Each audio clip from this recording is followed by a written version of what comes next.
Hi guys, it's Cindy Leach, your polymer clay tutor, and today's studio tip is saving your blends.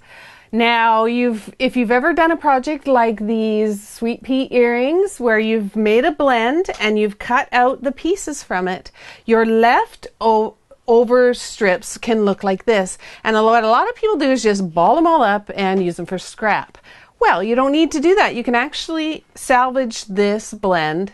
It won't be exactly the same, but it still will be a blend. And the trick to doing that is a couple things. First, you can take, if you have more than one section of the blend, what you can do is lay the colors on top of each other where they match. So, for example, I've got the white on this side, purple on this side, and I'm just going to line this up where the blue would match right like that. And I'll lay it right on top. That.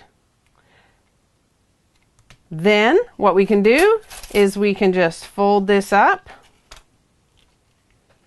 making sure to line up everything the way color to color, and then we'll do that again.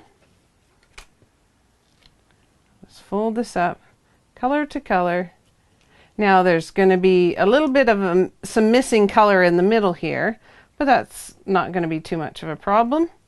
What we're going to do is just sort of bunch this together like this,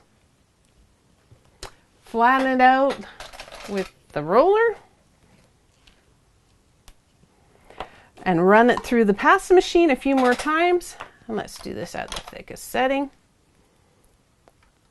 Just keep my fingers to the side of the blend. Run it through a few times.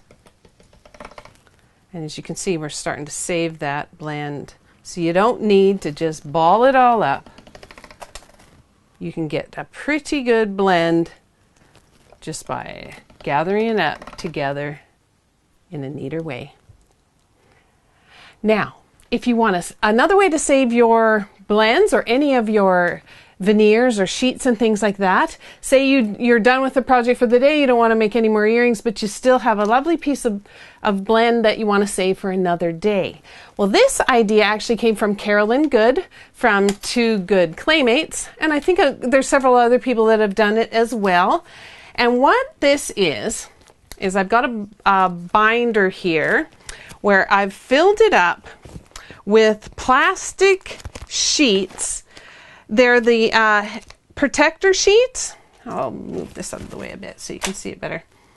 And what I've done is I've sliced open one side of the sheet right along this side, and just so that you can open it up and then stick the blend right inside. Now, because these are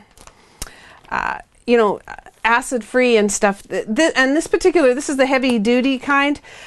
I tested it ahead of time to make sure that it was polymer clay compatible, and you can tell if by just putting a piece inside the plastic sheet and leave it for a day or two and see if it gets all sticky. If it gets all sticky and gummy, then it's not compatible and it won't work. But this works beautifully. I can just flip through my sheets. I've got all sorts of faux wood veneers, Mocha Megane, even a little bit of faux raku, some rainbow blends, and it's a wonderful way to save your sheets of polymer clay and veneers.